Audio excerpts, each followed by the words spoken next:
He fills 300 prescriptions a day: antidepressants, anti-anxiety meds, sleep aids, blood pressure pills. He hands them across the counter with a smile and says, "Take care of yourself." He hasn't taken care of himself in 4 years. He works 11-hour shifts, standing on concrete. He takes the same antidepressant he dispenses to strangers, but fills his own at a different pharmacy, so no one sees. He heals everyone else, but him, he is quietly dying behind that counter. He's 35, makes $128,000 a year, and is miserable in a way that money cannot explain. Here's what the public never sees behind that counter. The chain cut his technician staff from 3 to 1. Same prescription volume, 1/3 the help. Corporate calls this efficiency. He calls it a countdown to a mistake that kills someone. He's caught 2 near-fatal dispensing errors in the last year, both caused by exhaustion, both caused by understaffing. He reported them. Corporate responded with a quality improvement webinar and no additional staff. Have you ever been terrified every single day of the thing you trained your whole life to do? That today is the day the wrong pill goes in the wrong bottle and someone's grandmother doesn't wake up. And that fear, that daily, low-grade terror, is a weight that no paycheck compensates for. He went into pharmacy to help people.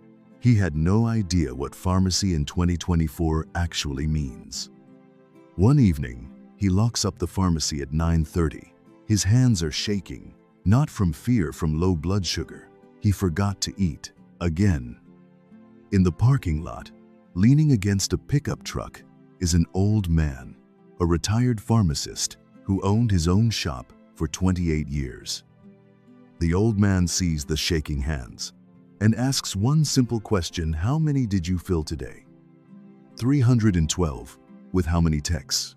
1. And she left at 6. The old man closes his eyes, and then he says something that changes everything.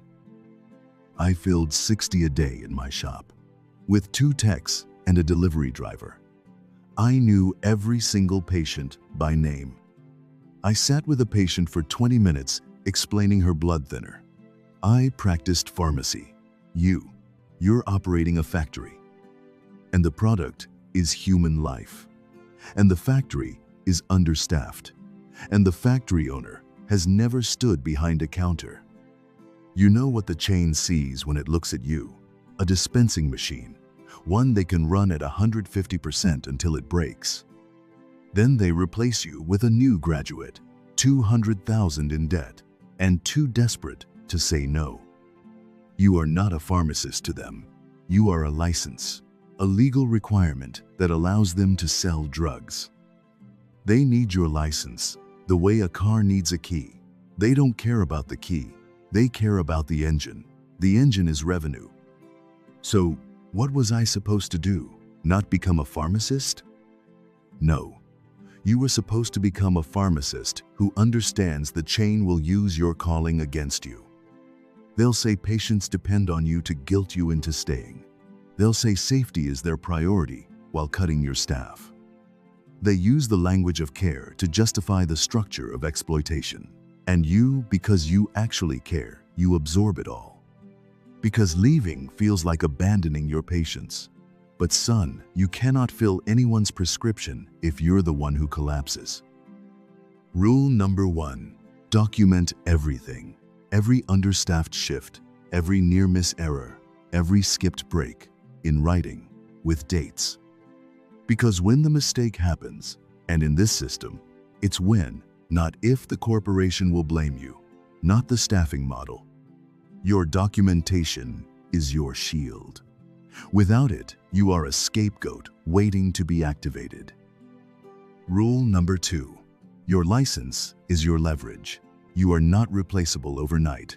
The pharmacist shortage is real. Negotiate conditions, not just salary. Demand minimum tech ratios. Demand a lunch break. If they refuse, plan your exit. Your license works anywhere. Their building does not work without you. Know your power. Rule 3. Separate the mission from the machine. You became a pharmacist to help people. The chain exists to make money. These are not the same. The machine will not visit you in the hospital, won't attend your funeral, will post your job the same week. Serve the patients. Protect yourself. In that order.